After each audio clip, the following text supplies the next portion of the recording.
Hi everybody. Today my topic is future value of an annuity. Financial plans that involve a series of payments are called annuities.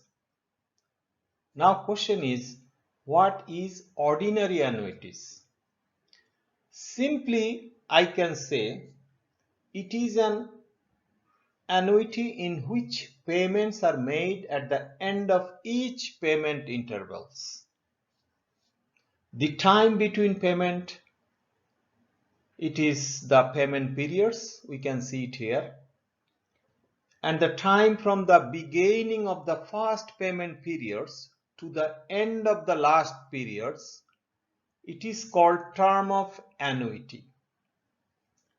The future value of the annuity, I mean the final sum on deposit, it is defined as the sum of the compound amounts of all these payments, which is compounded to the end of the term.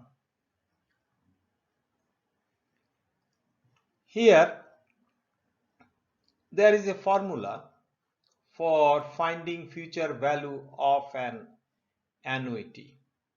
How it comes? These scenarios having n terms, and if the first payment I consider P, and this sequence of payments, if I assume it as a geometric sequence which has a common ratio of 1 plus I, then the sum Z of first n terms will be this one. This is common ratio. This P is the first term. This N is the total number of periods. I is the interest rate per periods. But the question is how to derive this formula. So let's move ahead to see how we can do that.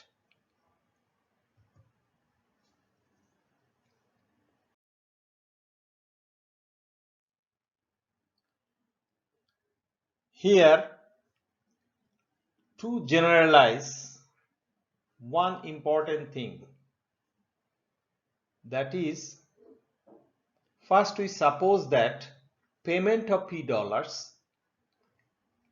I mean each are deposited into an account, say all this, at the end of each period, I mean n periods, and at the interest rate I per periods.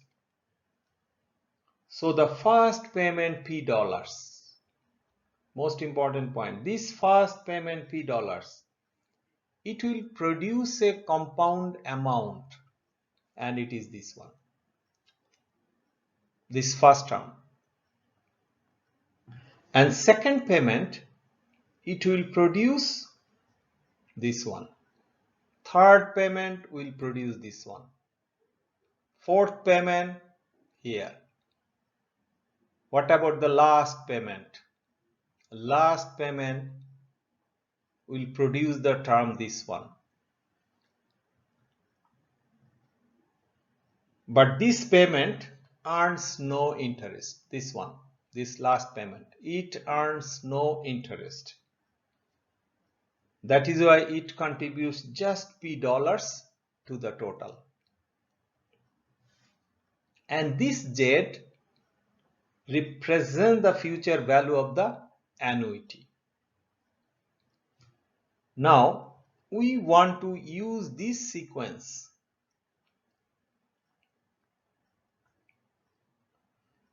as a geometric sequence.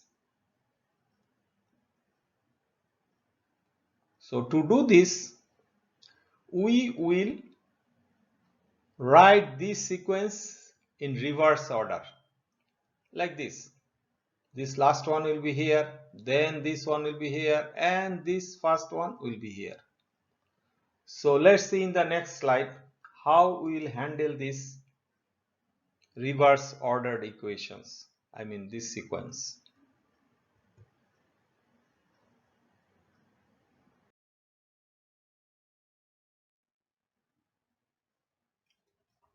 So these equations we brought from previous slides, and if we look at these equations here, it is showing that this term, it is 1 plus I times of this preceding one, because if I multiply this term by 1 plus I, then this appears. Again, if I multiply this by 1 plus I, then I get this next term. So it means the number 1 plus I, it is the common ratio of this sequence.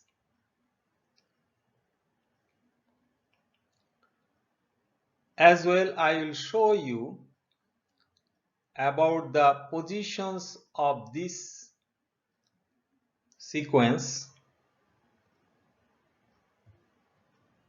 Say here, this first term, it is of course the future value of the annuity, and this one, future value of the last deposit, this one P.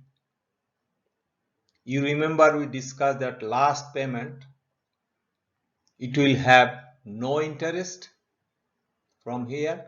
Now that last P, we brought it here. So this is future value of the last deposit. This one, future value of the next to last deposit.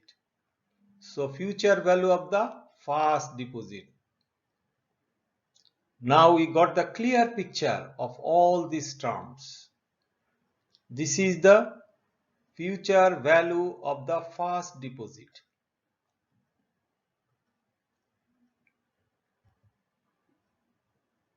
Again, I want to show an example of this sequence, I mean to show that this is a geometric sequence. How it comes? Because in normal some numbers I have taken 1, 2, 4, 8, 16, 32, 64, 128 and 256. If you look at, you see these 8 and 16, this common ratio, it is 2, common ratio of this sequence. Again, if I take this, common ratio of the sequence is 2. So for all this, common ratio of sequence is 2. As well, here also we saw common ratio of the sequence is 1 plus I. Look at common ratio of the sequence is 1 plus I. So of course it is a geometric sequence. As well, we can write this in different form like this, same as this one. How? 1 plus 2 to the power 1, it means 2. 1 plus 2 to the power 3, it means 8. 1 plus 2 to the power 14, it means 16. So it looks like same as this one. And this having common ratio 2. Another important points, if we look at the positions, you see here 8, it is in 4th position, but here power is 1 less. Again, this position is say 6th position, 6th or this one 6th position, but we are getting power 5. That is why if we look at our equation to compare with this one 2nd position, power is less 1. This one is 4th position, power is 3, so less 1. So we can consider our this sequence, this equation completely it is matching with this one. So it is a geometric sequence. Now we have to drive this equation, that is our target. So what we will do? We will multiply both sides by 1 plus I. So it takes the form as this one. Let's mark it as equation number 2. Now we have to subtract equation 2 minus equation 1. So in this case, if we look at both the equation, you can see lot of terms are same. See 1, 1, power 1, 2, 2, 3, 3. N minus 1, there is another term here. I did not write it, that is also minus 1. So if we do subtract, then this P will be with this minus, all will be cancelled. You look at all are cancelled. As well P into 1 plus I to the power n minus 1. Here also there is same term, so it will be cancelled. Only remaining this one. P into 1 plus I to the power n will be remaining. So it is here minus of this P because we are subtracting, as well Z into I plus 1 plus I minus Z. It will be like this. Then at an end we get Z, and this I will bring it in the denominator. So look at, we got the equation at an end. Now we will use this equation. This is for finding the future value of the annuity. So we will use this equation to find future value of annuity. Let's see those examples.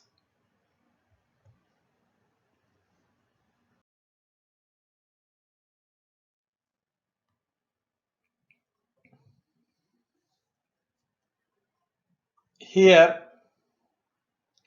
1000 is deposited for next 6 years. 8% is compounded annually. How much will be the account in the account at the end of the period? So here there is a 6 periods because it is 6 years, 8% interest. So the thing is, as we have seen in the last slides, that last payment will have no interest. So this is last payment, there will be no interest, so it will be 1000.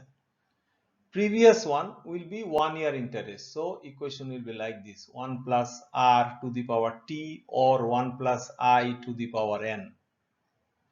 Again this one will be 2, this one will be 3, this one will be 4, this one will be 5. So adding all this, we get this. So this is one way. This value we can find by using formula what we have found in the last slides. Now question is, why we are not doing this? Because for 6 periods it takes this amount of data and calculations. So if it would have like in place of 6 years, or if it would be like annually, if it would be monthly, then it will be for like 10, 20, 30 years. Then there will be maybe hundreds of periods. In that case, in that time, we cannot make like this term 100, 200, 300 terms. It is time consuming. It is not that much easy to do, and it is not practical also.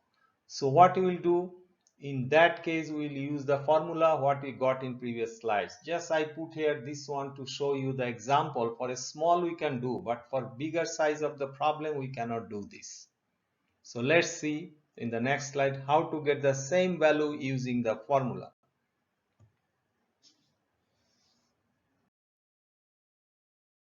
Look at z equal to this. Now same problem, just only put here value of I, already I calculated, put the value of n, already calculated. So you get the same value what you found in the previous slide, only one line calculations.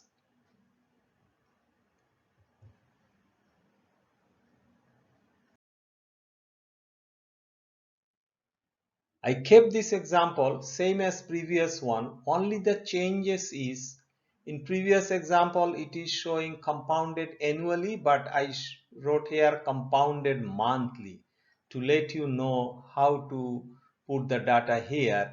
M equal to will be 12, N equal to MT, so 12 into 6 it will be 72 periods. So I equal to R by M. So this will be value of I. So directly I am putting this because it will give big decimal value. So I am putting this value here as well as value of I directly this one, and the power will be 72. Using calculator we can find this value very easily. So how easy it is to use the formula to find the future annuity, I mean future value of an annuity. That's all for today.